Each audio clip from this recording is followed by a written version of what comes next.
നമ്മൾ ചക്രപാണി നല്ലോണം മനസ്സ് ചൊട്ട് വിചാരിച്ച ആള് ആ കാര്യം സാധിച്ചു തരും. ഞാൻ പ്രാർത്ഥിച്ച എല്ലാവരും എനിക്ക് നടന്നിട്ടുണ്ട്. ഭഗവാനോട് ഞാൻ എന്തൊക്കെ പറഞ്ഞോ അതൊക്കെ എനിക്ക് സാധിച്ചിട്ടുണ്ട്. ശത്രുദോഷങ്ങളാണ് ഏറ്റവും കൂടുതൽ ഇവിടെ നിവാരണം ചെയ്യുന്നത്.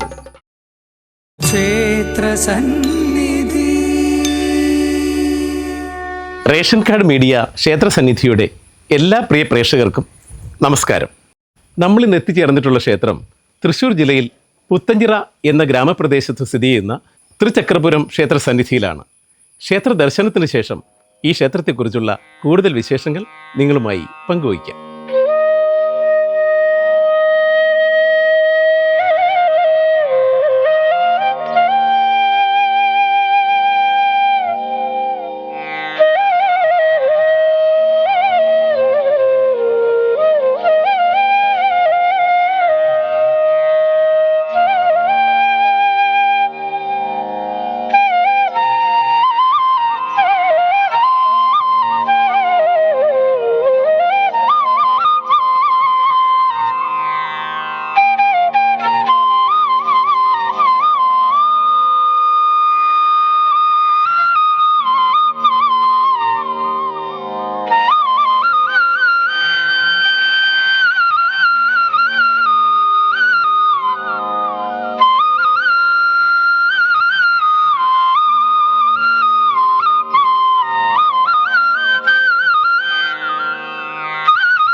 ശ്രീ തൃച്ചക്രപുരം ക്ഷേത്രം അതിപുരാതനമായ ഒരു ക്ഷേത്രമാണ്.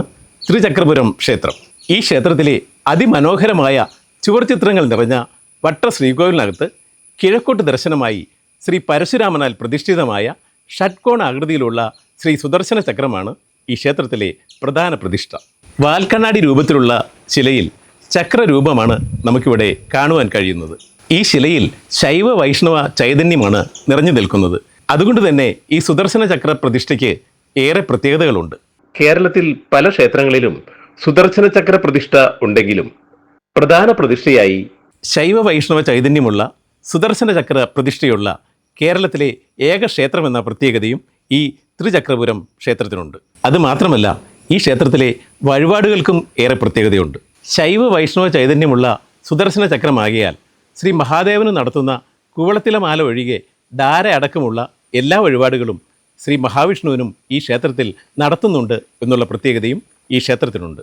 അതുകൊണ്ട് തന്നെ ഈ ക്ഷേത്രത്തിലെത്തി ശ്രീ സുദർശന ചക്രം ദർശനം ചെയ്ത് പ്രാർത്ഥിക്കുന്നത് ശത്രുദോഷങ്ങൾ അകലുന്നതിന് ഏറെ ഉത്തമമാണ്. അതുമാത്രമല്ല, കഷ്ടകാലങ്ങളിൽ നിന്നും മുക്തി നേടുന്നതിനും ദീർഘായുസിനും സമ്പൽ സമൃദ്ധിക്കും കുടുംബ ഐശ്വര്യത്തിനും ഈ ദർശനം അത്യുത്തമമാണ്.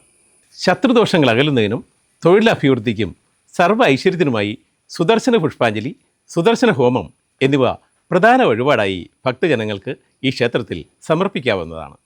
കൂടാതെ ദാമ്പത്യ കലഹം അകലുന്നതിനും കുടുംബത്തിൽ സ്വസ്ഥതയും സമാധാനവും ഉണ്ടാകുന്നതിനും ഐക്യമത്യ സൂക്ത പുഷ്പാഞ്ജലിയും സംവാദ സൂക്ത പുഷ്പാഞ്ജലിയും ഒന്നിച്ച് ഭഗവാന് സമർപ്പിക്കുന്നത് ഏറെ ഗുണകരമാണ്. ഉദ്ദിഷ്ടകാര്യ സിദ്ധിക്ക് ശേഷം ഭക്തജനങ്ങൾ ഭഗവാന് സന്തോഷപൂർവ്വവും കളഭവും പന്തിരാഴി പൂജയും വിശേഷാൽ വഴിപാടായി സമർപ്പിക്കാറുണ്ട്.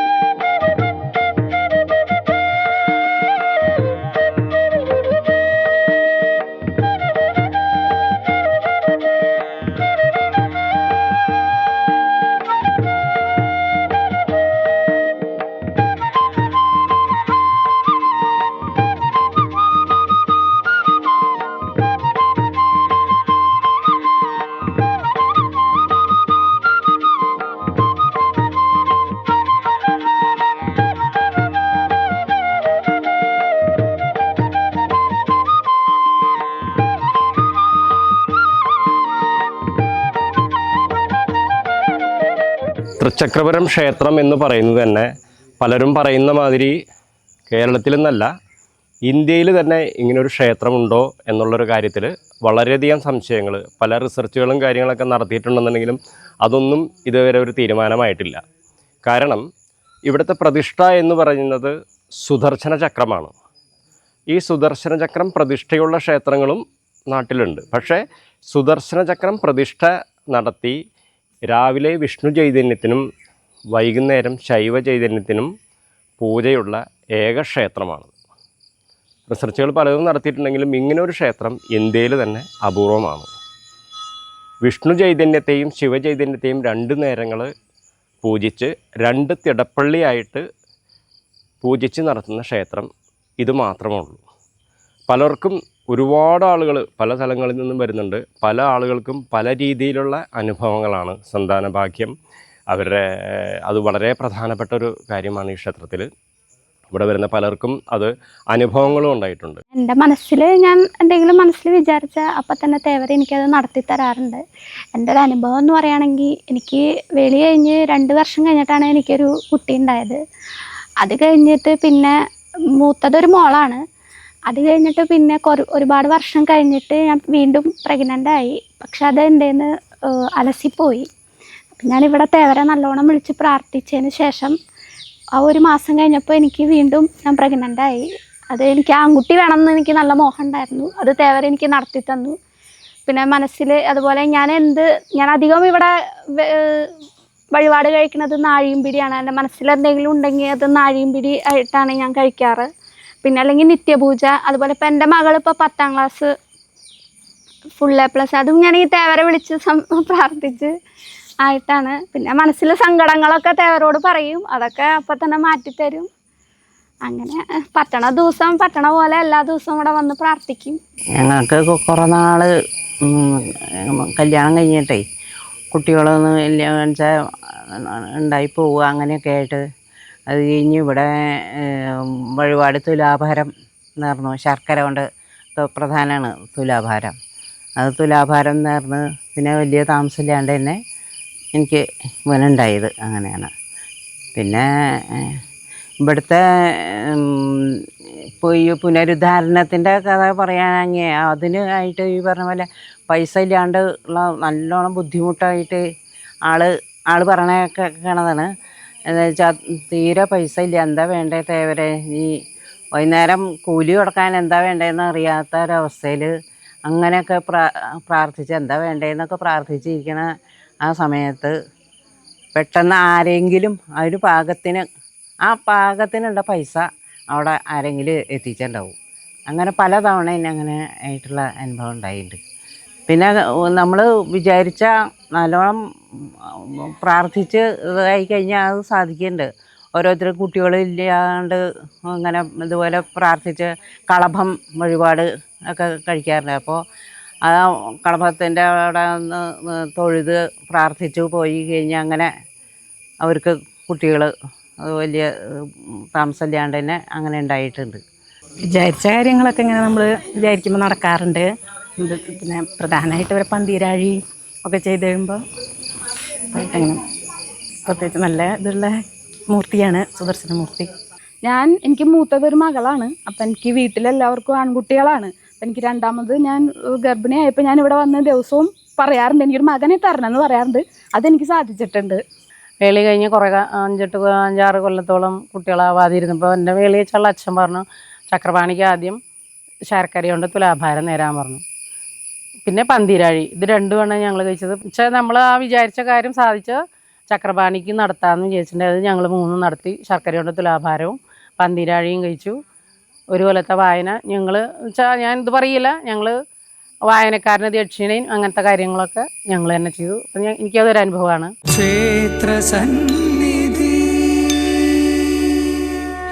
ഇനി ത്രിചക്രപുരം ക്ഷേത്രത്തിലെ ഉപപ്രതിഷ്ഠകളെക്കുറിച്ച് പറയാം. ഈ ക്ഷേത്രത്തിൽ ഉപപ്രതിഷ്ഠകളായി ക്ഷേത്ര ചുറ്റമ്പലത്തിനകത്ത് പ്രധാന ശ്രീകോവിലിനോട് ചേർന്ന് തെക്കിഴക്ക് ഭാഗത്ത് ചെറിയൊരു ശ്രീകോവിലിനകത്ത് മഹാഗണപതിയെ കിഴക്കോട്ട് ദർശനമായി പ്രതിഷ്ഠിച്ചിട്ടുണ്ട്.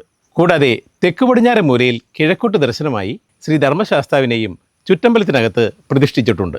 ക്ഷേത്ര ചുറ്റമ്പലത്തിന് പുറത്ത് വടക്കിഴക്കേ മൂലയിൽ ഒരു തറയിൽ 2 ബ്രഹ്മരക്ഷസുകളെയും പടിഞ്ഞാറോട്ട് ദർശനമായി പ്രതിഷ്ഠിച്ചിട്ടുണ്ട്. ക്ഷേത്രം മതിൽക്കെട്ടിന് പുറത്ത് വടക്ക് ഭാഗത്ത് ഒരു സർപ്പക്കാവും ഈ കാവിനോട് ചേർന്ന് ഭദ്രകാളി, യക്ഷി, ഗന്ധർവൻ, ഭൈരവൻ എന്നിവരെയും പ്രതിഷ്ഠിച്ചിട്ടുണ്ട്. ഇത്രയുമാണ് ഈ ക്ഷേത്രത്തിലെ ഉപപ്രതിഷ്ഠകൾ. ഈ ഉപപ്രതിഷ്ഠകൾക്കെല്ലാം വിശേഷ ദിവസങ്ങളിൽ വിശേഷാൽ പൂജകൾ നടത്തി വരാറുണ്ട്. ശത്രുദോഷങ്ങളാണ് ഏറ്റവും കൂടുതൽ ഇവിടെ നിവാരണം ചെയ്യുന്നത്. സുദർശനം തന്നെ ശത്രു സംഹാരത്തിന് വേണ്ടിയിട്ടാണ് ശിവൻ്റെ കയ്യിൽ നിന്നും മഹാവിഷ്ണുവിന് കൊടുത്തിരിക്കുന്നത്. ആ മഹാവിഷ്ണുവിൻ്റെ കയ്യിൽ ചക്രം വന്നിട്ടാണ് ദേവന്മാരും അസുരന്മാരും തമ്മിലുള്ള യുദ്ധം തന്നെ ജയിച്ചത്. ആ ചക്രം അദ്ദേഹത്തിൻ്റെ കയ്യിൽ, മഹാവിഷ്ണുവിൻ്റെ കയ്യിൽ തന്നെ തുടർന്ന് കൈവശം വച്ചത് ഈ അസുര നിഗ്രഹത്തിന് വേണ്ടിയിട്ടും ശത്രു നിഗ്രഹങ്ങൾക്ക് വേണ്ടിയിട്ടുമുള്ളതാണ്. ആ ഭാവത്തിനെയാണ് ഇവിടെ പ്രതിഷ്ഠിച്ചിരിക്കുന്നത്. അതുകൊണ്ട് തന്നെ ശത്രുദോഷങ്ങൾക്കും നമ്മുടെ മാർഗം നല്ല രീതിയിൽ, ജീവിതത്തിനുള്ള മാർഗം നല്ല രീതിയിൽ കൊണ്ടുപോകാനും ഇവിടെ പ്രാർത്ഥിക്കുന്നവർക്ക് വളരെ നല്ല രീതിയിൽ ഉള്ള ഫലം കിട്ടുന്നുണ്ട്. പുത്തഞ്ചിറ പ്രദേശത്തെ ഏറ്റവും മഹാക്ഷേത്രങ്ങളിൽപ്പെട്ട ഒന്നാണ് ഈ ക്ഷേത്രം, പുത്തഞ്ചിറ തൃച്ചക്രപുരം ക്ഷേത്രം. ഈ ക്ഷേത്രത്തിൽ നാനാജാതി മതസ്ഥരും വഴിപാടുകൾ ചെയ്യുന്നുണ്ട്. ഈ ക്ഷേത്രത്തിന് 4000 ഏക്കർ ഭൂമി ക്ഷേത്രത്തിൻ്റെ സ്വന്തമായിട്ടുണ്ടായിരുന്നു. ഈ ക്ഷേത്രഭൂമിയിൽ താമസിക്കുന്നവരെല്ലാവരും ഈ ക്ഷേത്രത്തിലേക്ക് പലവിധേന വഴിപാടുകൾ നടത്തിക്കൊണ്ടിരിക്കുന്നുണ്ട്. ഈ ക്ഷേത്രത്തിൻ്റെ പരിസരത്തുള്ള എല്ലാ ആൾക്കാരും ഈ ക്ഷേത്രത്തിലേക്ക് തൊഴാനായിട്ട് വരാറുണ്ട്. കൂടാതെ രക്ഷസ് 30 വ്യാഴാഴ്ച, അതായത് മലയാള മാസത്തിലെ ആദ്യത്തെ വ്യാഴാഴ്ച രക്ഷസ് നിവേദ്യം നടത്താറുണ്ട്. പിന്നെ ഇവിടുത്തെ ഉദ്ദിഷ്ടകാര്യ സിദ്ധിക്ക് ഉള്ള വഴിപാട് പന്തീരാഴിയാണ് പ്രധാനപ്പെട്ട വഴിപാട്. ആ പ്രധാന വഴിപാട് മാസത്തിൽ 4ഉം 5ഉം പന്തീരാഴികൾ ഇവിടെ നടക്കാറുണ്ട്. ആ വഴിപാട് പായസം മുഴുവൻ ഇവിടുത്തെ ഭക്തജനങ്ങൾ വാങ്ങിക്കൊണ്ടുപോകാറാണ് പതിവ്. പിന്നത്തെ പ്രധാനപ്പെട്ട വഴിപാട് കളഭം. അത് സന്താന സൗഭാഗ്യത്തിന് വേണ്ടിയിട്ടാണ് കളഭം വഴിപാടുകൾ ഉള്ളത്. അത് സന്തതിയില്ലാത്തവർ ഇവിടെ വന്ന് ഈ കളഭം തൊഴുത് പ്രാർത്ഥിച്ചാൽ ഒരു വർഷത്തിനകത്ത് സന്തതി ഉണ്ടായ ചരിത്രങ്ങൾ അടുത്ത കാലം വരെ ഉണ്ടായിട്ടുണ്ട്.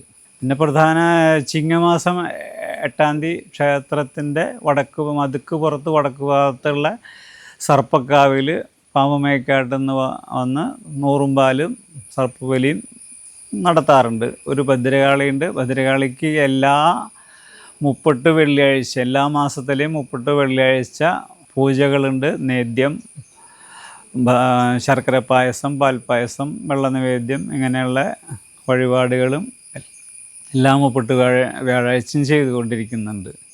നാഴിയുംപിടിയാണ് പിന്നെ സാധാരണക്കാർ കൂടുതൽ ചെയ്തുകൊണ്ടിരിക്കുന്ന വഴിപാടുകൾ. നാഴിയുംപിടി നമുക്ക് ഇപ്പോൾ ഉദ്ദിഷ്ടകാര്യ സിദ്ധിയും പിന്നെ ഏതെങ്കിലും വസ്തുക്കൾ നമുക്ക് കളഞ്ഞു പോയി കഴിഞ്ഞാൽ അത് കിട്ടാൻ വേണ്ടി ഒരു പ്രാർത്ഥനയായിട്ടാണ് നാഴിയുംപിടി നടത്തുന്നത്. നമ്മുടെ പെട്ടെന്ന് നമുക്ക് വിലപ്പെട്ട വസ്തുക്കളെ എവിടെയെങ്കിലും വെച്ച് നഷ്ടപ്പെട്ടു പോയി എന്ന് വെച്ചാൽ, മോഷണമല്ല, നഷ്ടപ്പെട്ടു പോകുന്ന എവിടെ വച്ചു എന്ന് അറിയാതെ പോയി കഴിഞ്ഞാൽ ആ സംഗതി തിരിച്ചു കിട്ടാനായിട്ടും ഇവിടെ നാഴിയുംപിടി പലരും നടത്തി അതിൻ്റെ ഫലം കിട്ടിയിട്ടുണ്ട്.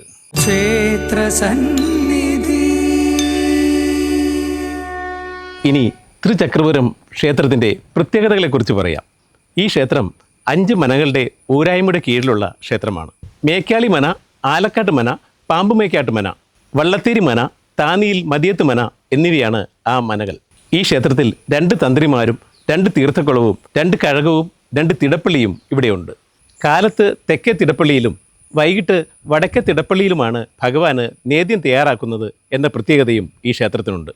ഈ ക്ഷേത്രത്തിലെ ഉത്സവം മകരമാസത്തിലെ വെളുത്തവാവ് ആറാട്ട് വരത്തക്ക വിധം 8 ദിവസത്തെ ഉത്സവമാണ് ഇവിടെ ആഘോഷിച്ചു വരുന്നത്. ഈ ഉത്സവത്തിന് അന്നേ ദിവസം ചതുശതം എന്ന പായസമാണ് ഭഗവാന് വേണ്ടി പ്രത്യേകമായി തയ്യാറാക്കുന്നത്. കൂടാതെ കുംഭമാസത്തിലെ പൂയനാളിൽ പുനഃപ്രതിഷ്ഠയും വളരെ ആഘോഷമായി ഈ ക്ഷേത്രത്തിൽ നടത്തി വരാറുണ്ട്. തൃച്ചക്രപുരം ക്ഷേത്രത്തിലെ പ്രതിഷ്ഠാ ദിവസം കുംഭമാസത്തിലെ പൂയം നാളിലാണ്. ഈ കഴിഞ്ഞ 2025 മാർച്ച് 10-ാം തീയതിയാണ് ഇവിടെ നവീകരണത്തിൻ്റെ ഭാഗമായിട്ട് പ്രതിഷ്ഠ ഉണ്ടായത്. ഈ തൃച്ചക്രപുരം ക്ഷേത്രത്തിലെ ഉത്സവം പ്രധാനമായിട്ടും വെളുത്തവാവ്, മകരമാസത്തിലെ വെളുത്തവാവ് ആറാട്ട് എന്ന കണക്കിന് 8 ദിവസം മുൻപേ കൊടി കയറിയിട്ടാണ് നടത്താറുള്ളത്. കൊടിയേറ്റം കഴിഞ്ഞാൽ ഓരോ ദിവസത്തെ ഉത്സവവും ഓരോ ഇല്ലക്കാരുടെ വകയായി, അതായത് മേക്കാളി, ആലക്കാട്, പാമ്പുമേക്കാട്, പള്ളത്തേരിമന, താന്നിയിൽ മതിയത്തുമന എന്നിങ്ങനെ ഓരോ ദിവസത്തെ ഉത്സവം ഓരോ ഇല്ലത്തെ വകയായിട്ടാണ് ചെയ്യാറുള്ളത്. പള്ളിവേട്ട ദിവസം ദേവസ്വം വകയായും ഉത്സവം നടത്തപ്പെടുന്നു. ഇവിടെ പ്രത്യേകത എന്ന് പറയുന്നത് വലിയ വിളക്ക് ദിവസം ദേവൻ കിഴക്കോട്ട് എഴുന്നള്ളുന്നുണ്ട്.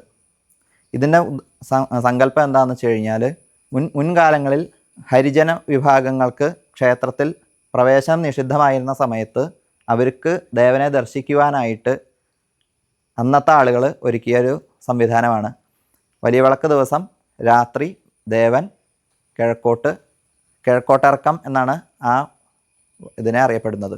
അതുപോലെ പിറ്റേ ദിവസം പള്ളിവേട്ട അന്ന് വൈകിട്ട് ദേവൻ ശ്രീഭൂതബലി എല്ലാം കഴിഞ്ഞാൽ പടിഞ്ഞാറോട്ട് തിരിഞ്ഞ് അവിടെ ഒരു വലിയ പാണിയോടുകൂടി ദേവൻ പടിഞ്ഞാട്ട് എഴുന്നള്ളുന്നു.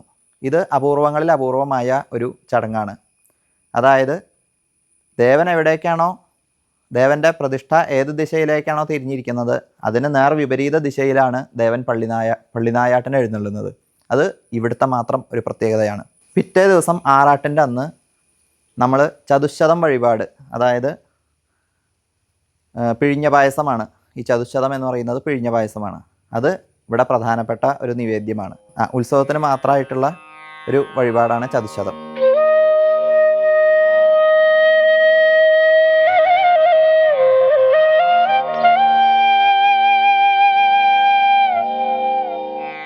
ശൈവ വൈഷ്ണവ ചൈതന്യമുള്ള ത്രിചക്രത്തെയും ഈ ക്ഷേത്രത്തിലെ മറ്റു ഉപദേവതകളെയും ദർശനം ചെയ്യുവാനായത് എൻ്റെ മുജന്മ സുഹൃതമായി കരുതുന്നു.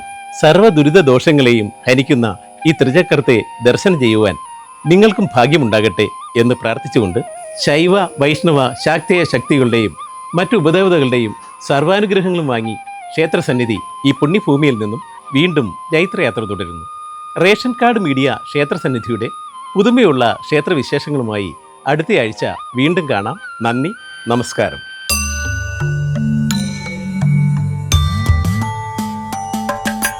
ക്ഷേത്രസന്നിധിയിലമരുന്ന ഭഗവാനും ഭഗവതിയും സദാസമയവും അനുഗ്രഹം ചൊരിയുന്ന സദാസമയവും അനുഗ്രഹം ചൊരിയുന്ന ക്ഷേത്രസന്നിധി